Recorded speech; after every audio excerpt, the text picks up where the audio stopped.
Bonjour à tous, merci de me donner la parole pour faire un petit retour sur cette rencontre entre nos étudiants et l'Académie d'agriculture de France qui a eu lieu en octobre dernier.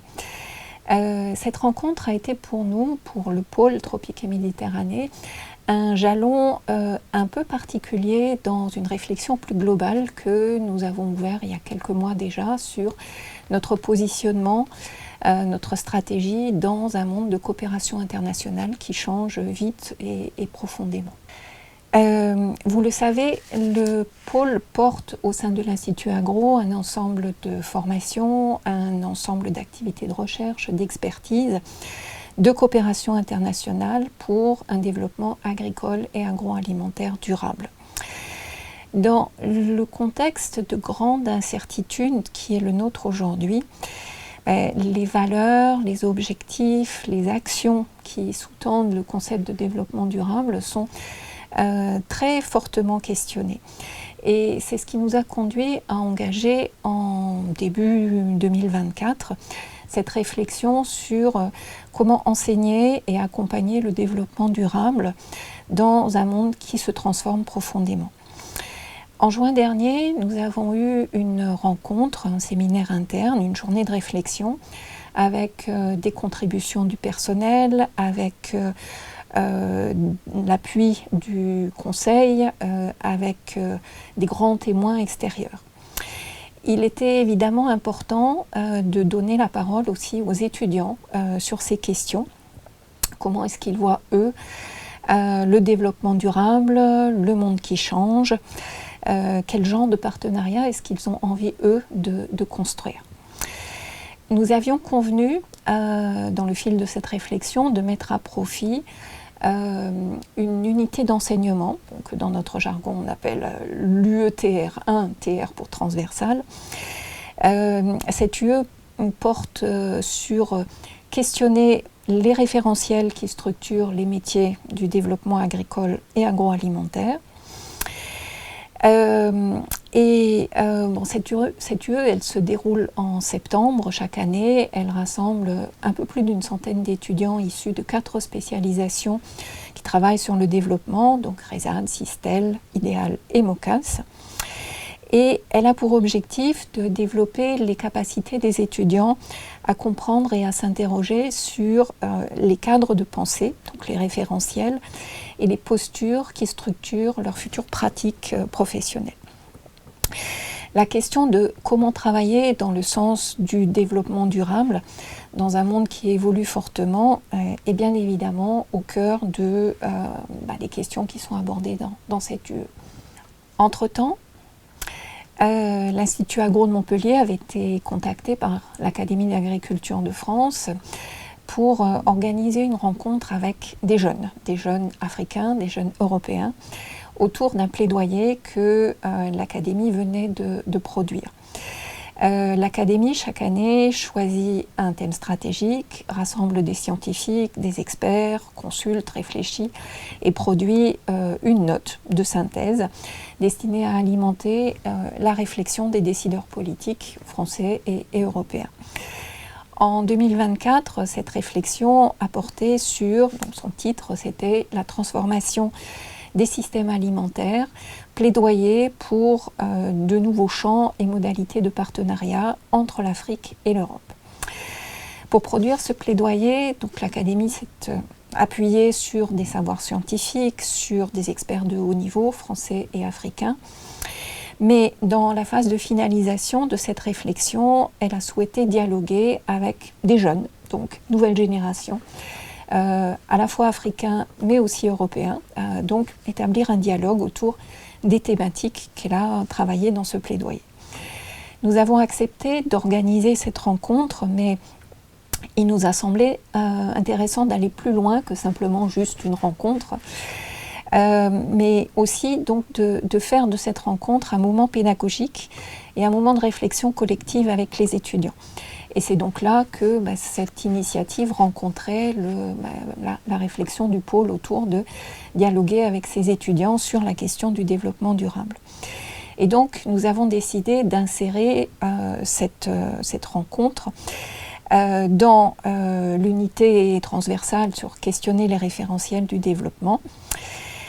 Et alors, pour la préparer, nous avons conçu avec les étudiants un travail en 3 grandes étapes. Première étape, ils se sont d'abord imprégnés du plaidoyer individuellement, ils ont lu, ils ont travaillé.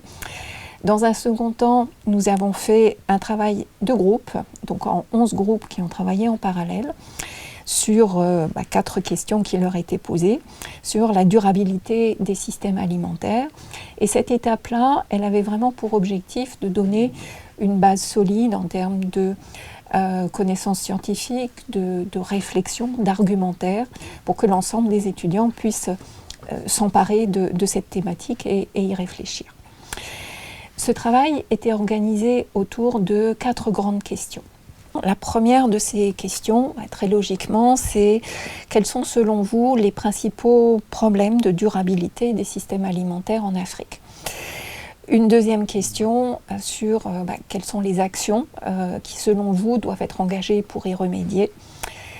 Quelles sont les formes de partenariat souhaitées que vous souhaitez entre Afrique et France-Europe pour répondre à ces enjeux?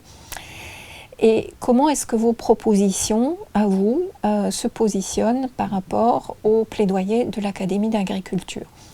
Est-ce que vous êtes en cohérence? Est-ce que vous êtes en complément, en approfondissement?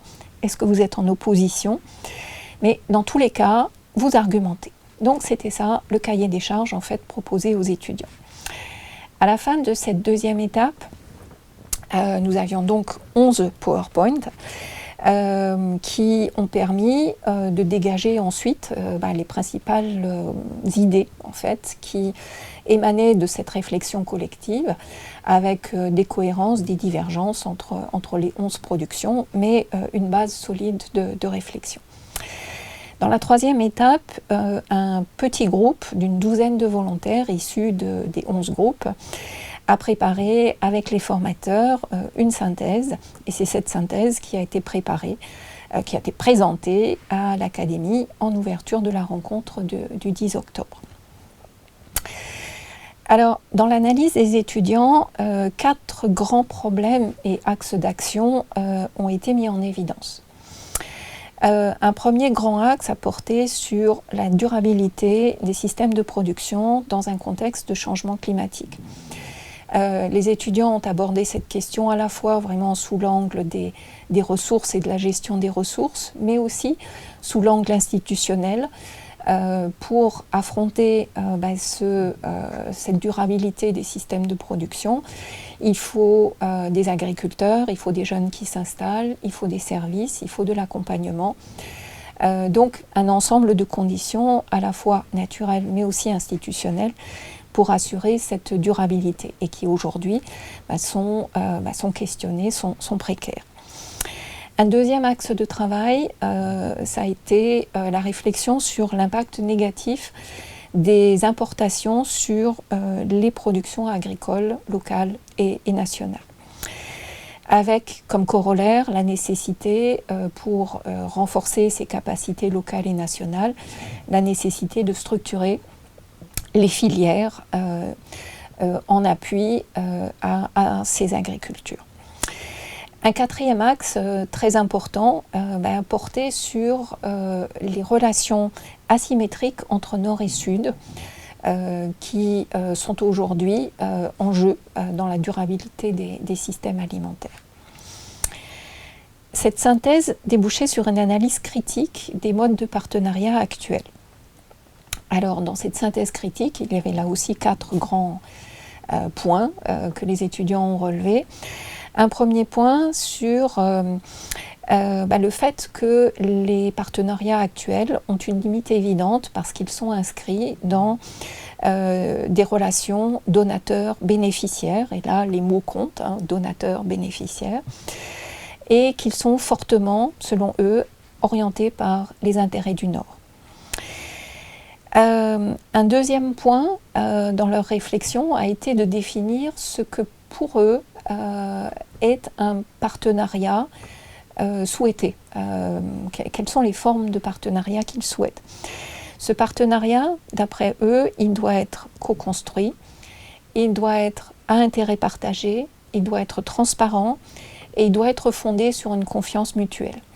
Et dans cette réflexion-là, le corollaire, c'était bien sûr l'idée de dire que les partenariats actuels ne remplissent pas ces conditions-là et que donc dans les nouveaux partenariats à venir, c'est vraiment ça qu'il faudra essayer de rechercher. Et puis, troisième idée, c'est que ces partenariats doivent être construits sur un mode gagnant-gagnant.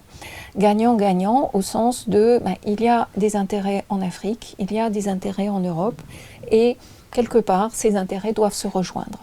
Et ils ont bien utilisé le terme intérêt. On ne parle pas là forcément de valeur, mais on parle bien d'intérêt partagé. Et puis, bien sûr, ces partenariats, de manière opérationnelle, doivent prendre en compte ce qui avait été pointé comme limite dans le fonctionnement et la durabilité actuelle des systèmes alimentaires. Les étudiants ont ensuite formulé des questions sur le plaidoyer de l'Académie d'agriculture. 5 points ici. Un premier point autour de, vous faites un plaidoyer, vous appelez à des formes de partenariat nouvelles, mais on ne voit pas dans le plaidoyer d'analyse, d'évaluation d'impact des partenariats actuels. Donc, avant de travailler à de nouveaux partenariats, est-ce qu'il ne faudrait pas faire justement ces évaluations, ces analyses d'impact de ce qui fonctionne et de ce qui ne fonctionne pas aujourd'hui? Deuxième grande question, cette deuxième question, elle revient sur la question des cultures de rente, des importations. Pourquoi est-ce que le plaidoyer minimise l'impact négatif des cultures de rente et des importations sur les agricultures africaines? Cette analyse-là est assez fortement partagée par tous les étudiants, tout le collectif, et a posé aussi la question un peu plus théorique de quelle théorie économique sous-tend votre plaidoyer? Ce qui a évidemment un peu déstabilisé l'Académie d'agriculture parce que, quelle théorie économique sous-tend votre plaidoyer? Ça n'est pas forcément une question très, très facile. Un troisième point, ensuite, toujours par rapport au plaidoyer, c'est quel est l'impact de l'aide publique au développement? Là aussi, des grandes questions sont posées. Cette aide correspond-elle aux besoins et à la demande des pays, des populations? Est-ce que cette aide est évaluée? Comment est-ce qu'elle est évaluée? C'est quoi les résultats de cette évaluation? Est-ce qu'on peut l'imaginer différente, cette aide publique au développement? Est-elle vraiment utile? Une autre question à porter sur les échelles. Les échelles pour ces nouveaux partenariats. Comment les négocier? Est-ce qu'il est légitime que l'Afrique négocie avec l'Europe, mais qu'on n'inclut pas l'Asie, qu'on n'inclut pas l'Amérique? Donc, les échelles, est-ce qu'elles sont nationales, continentales? Donc, toutes ces questions qui sont posées. Et puis, enfin, une dernière réflexion sur... vous affirmez dans le plaidoyer, dans la dernière partie du plaidoyer, l'importance de partenariats construits sur un mode plus participatif, plus inclusif.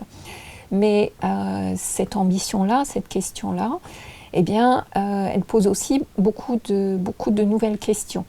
Et en particulier, comment est-ce que les populations les plus vulnérables vont être incluses dans ces négociations de partenariat? Est-ce qu'elles sont en situation de pouvoir participer vraiment? Et qu'est-ce qu'on peut faire pour favoriser la prise de parole de toutes les catégories qui, a priori, ont plus de mal à prendre la parole? L'Académie a ensuite réagi longuement par rapport à cette présentation et par rapport à ces questions. Elle a d'abord remercié les étudiants pour l'ampleur du travail fourni, parce que je pense que les participants de l'Académie qui étaient avec nous ont bien mesuré le très très gros travail qu'a représenté en fait cette présentation et cette réflexion. Donc de chaleureuses félicitations, et ça n'était pas juste des félicitations de surface et de convenance, c'était vraiment quelque chose qui qui correspondait à une analyse forte que faisait l'Académie.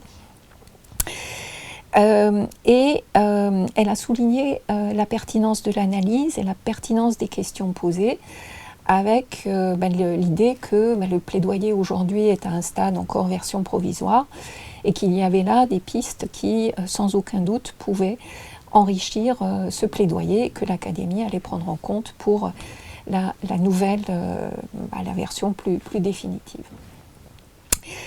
Pour enrichir la réflexion collective, nous avions invité ensuite de grands témoins, des praticiens engagés au quotidien de leur métier dans la problématique des systèmes alimentaires durables.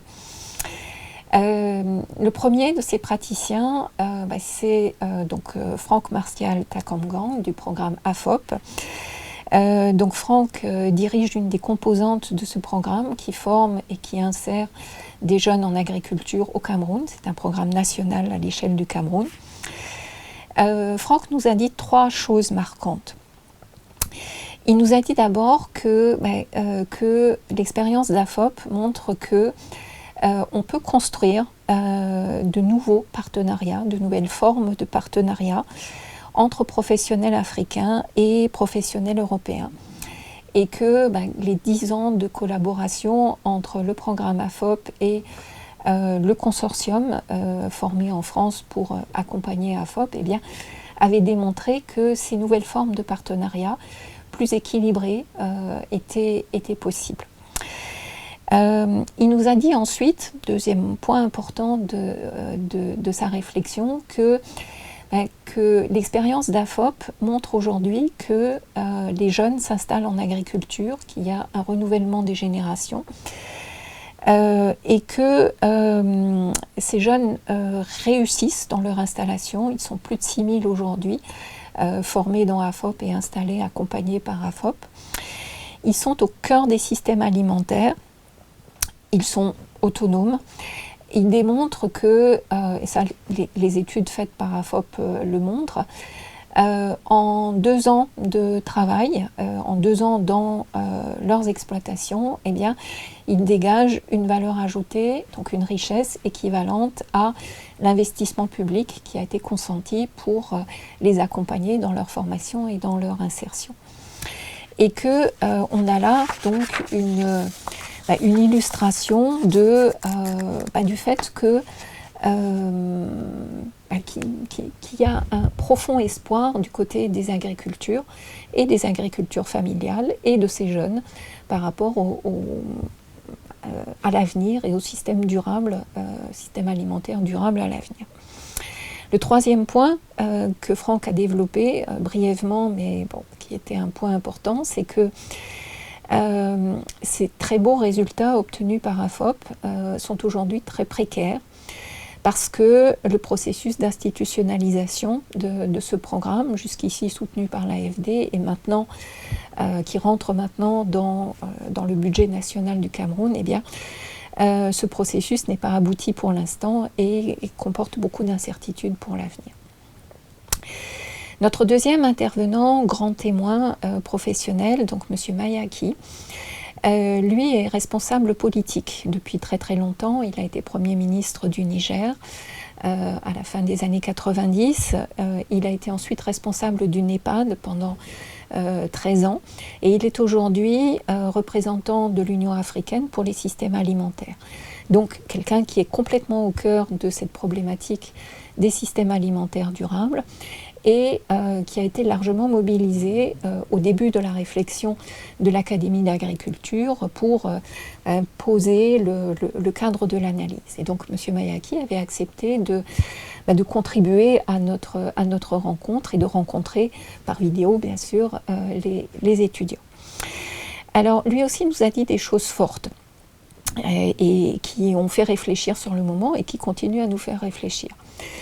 La première de ces choses, c'est que, oui, effectivement, le monde change fortement et très vite, que l'Afrique change, que malgré des grandes contraintes, et il a beaucoup insisté sur les contraintes d'infrastructure en particulier, qui sont immenses à l'échelle continentale de l'Afrique, L'Afrique a des potentialités très importantes aujourd'hui. L'Afrique travaille à différentes échelles, de l'échelle la plus locale à l'échelle continentale à travers le NEPAD, et travaille à valoriser ses potentialités. Et ça n'est pas juste du discours, ça n'est pas juste de la rhétorique. Il nous a donné des exemples pour illustrer et fonder ce propos. Le deuxième point important qu'il a développé, c'est que l'un des changements importants, c'est le fait que, selon lui, l'agriculture est aujourd'hui reconnue. Ça n'a pas toujours été le cas en Afrique, mais elle est aujourd'hui reconnue, y compris dans sa dimension familiale. Donc cette petite agriculture familiale. Cette agriculture, elle est au cœur des bassins de production qui font les potentialités de l'Afrique à l'échelle du continent. Cette agriculture, elle a aujourd'hui des organisations professionnelles puissantes qui travaillent avec les politiques publiques. Un troisième point, enfin, qu'il a développé assez longuement, c'est que dans ce monde qui change, l'Afrique et l'Europe, des deux côtés de la Méditerranée, sont profondément liées et qu'elles ne peuvent pas faire autrement que construire ensemble et construire un avenir autour de cette notion d'intérêt commun, d'intérêt partagé. Et quelque part, sa parole, son discours rejoignait vraiment ce que les étudiants nous avaient dit dans leur présentation. Donc là, on avait un autre regard sur ce partenariat renouvelé avec un argumentaire fort par ce responsable politique de grande envergure qui est M. Mayaki. L'Académie d'agriculture a ensuite conclu la rencontre en disant aux étudiants combien elle était. Madame Guillon, présidente de l'Académie, nous a dit « Je suis épatée par vous ». Bon, c'était agréable à entendre pour les étudiants, je pense. Donc, elle leur a dit que leurs propositions étaient pertinentes, profondément pertinentes, et qu'elles allaient être prises en compte dans la version finale du plaidoyer. Si on prend un peu de recul maintenant sur cette rencontre-là, de notre point de vue, du côté du pôle, je pense que cette rencontre, elle a été très positive, elle a été appréciée au regard des chaleureuses félicitations que nous avons eues ensuite après ce moment. Alors positive parce que d'abord, elle nous a montré que nos étudiants étaient donc de dernière année, en spécialisation, pas encore diplômés, pas encore sortis, mais ces étudiants de dernière année, ont fait la preuve de leur capacité à se mobiliser très fortement, de manière très engagée, dans un temps très court, avec beaucoup de contraintes, et qu'ils ont été capables de fournir un travail de synthèse cohérent, pertinent, sur une base bibliographique, mais aussi quand même sur la base de ce qu'ils ont acquis dans les années précédentes. Et donc ça, c'était déjà quelque chose d'extrêmement positif pour eux et pour nous. Leur analyse de la problématique des systèmes alimentaires, toujours, alors même qu'ils sont en tout début de spécialisation, cette analyse, elle est tout à fait pertinente. Leur analyse critique du plaidoyer de l'Académie d'agriculture a été elle aussi très, très pertinente. Et les éléments qui ont été avancés sous forme de questions, donc en plus la forme était tout à fait adéquate, ça n'était pas agressif, c'était formulé sous forme de questions et de propositions. Tout ça démontrait une capacité de réflexion critique. Et ça aussi, pour nous qui essayons de former nos étudiants à l'analyse critique et à la capacité de prendre du recul sur les problématiques sur lesquelles nous travaillons, c'est quelque chose de très encourageant. Un autre point qui a été très, très marquant, et là, pas si positif que ça, mais qui vraiment interroge, c'est que globalement et vraiment sous différentes formes, les questions posées par les étudiants à l'Académie d'agriculture, mais aussi aux grands témoins, montraient une profonde défiance par rapport à l'aide publique au développement. Et donc beaucoup de questions en fait posées autour de cette manière de coopérer avec des grands champs de questions ouverts sur comment reconstruire ça pour l'avenir. Un autre point vraiment intéressant dans cette rencontre, eh bien, c'était nos grands témoins. Ils ont été très, très inspirants, chacun dans son registre. Ils ont fait des analyses très, très lucides, mais ils ont ouvert aussi des perspectives très constructives. Ils ont donné confiance aux jeunes qui les écoutaient et avec qui ils dialoguaient. Et ils ont ancré en fait cette confiance dans des thématiques fortes pour l'avenir. Pour Frank Takamgant, ça a été l'installation des jeunes qui ouvrait vraiment des perspectives. Pour M. Bayaki, ces perspectives d'avenir, elles étaient très ancrées dans cette réflexion sur comment construire des partenariats à intérêt partagé. Bien sûr, il faudra revenir plus longuement sur cette rencontre et surtout la mettre en lien avec ce que nous avions déjà échangé au mois de juin entre nous, mais aussi avec les grands témoins du mois de juin. Donc là, a priori, nous avons des matériaux pour continuer cette réflexion, aller plus loin et alimenter notre réflexion stratégique sur comment poursuivre le travail du pôle tropique et Méditerranée dans un monde qui change vite et fort. Merci.